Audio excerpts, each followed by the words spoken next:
I know that you use a variety of ways to engage people when evangelizing, Josh. Tell us about that. Yeah, I think as an evangelist, you need to have multiple ways in which to share the gospel. Just like when you go fishing, you don't have one bit of bait or one lure that attracts every kind of fish. We need to be able to diversify. I find it a bit off-putting when someone says to me, I'm an evangelist, I only ever do, and they list one particular style of ministry. I think we need to diversify. We've got to look for any and all opportunities to preach the gospel, to be in season, out of season, or whenever, whatever it is. Yeah. We have to look for opportunities and we have to be able to do it. Now, for me, I love open air work, but I won't call myself a street preacher or even necessarily an open air preacher because I don't want the connotation of saying that's all you do. No, I should be able to preach the gospel in the streets. I should be able to preach the gospel in a pulpit. I should be able to share the gospel with a bunch of children at a children's meeting. The evangelist has to diversify. And I would encourage people to find what their giftings, what their skills are, and then use it for the glory of God. So, for instance, my wife is rubbish when it comes to open air work. That's not her area. She can't do it. It's not her personality. She's been out. She's helped.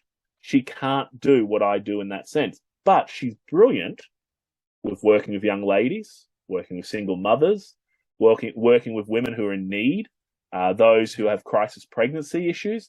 That's her area. I'm probably completely rubbish in that situation. If a woman comes up to me crying about some emotional situation, I don't know what to do. I get tongue-tied. But that's not my gifting. That's not my ability. My wife can minister in that context. I know other people who say, look, I can hand out tracts to the glory of God. Or I can write tracts. Then do that. Find your skills, find your giftings, and do something.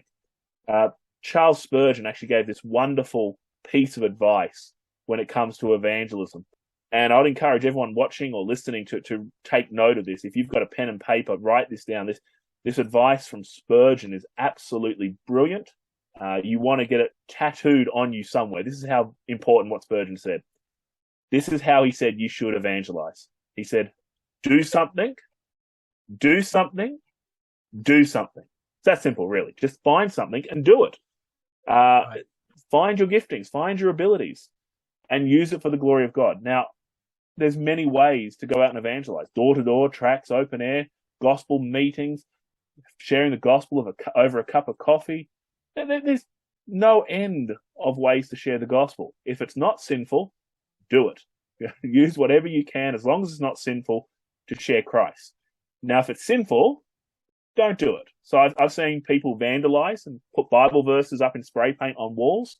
That's not evangelism. That's evangelilism, and it's illegal and sinful. So don't do that. But do anything you can to share the gospel as long as it's biblically permitted, and make much of Christ in all that you do.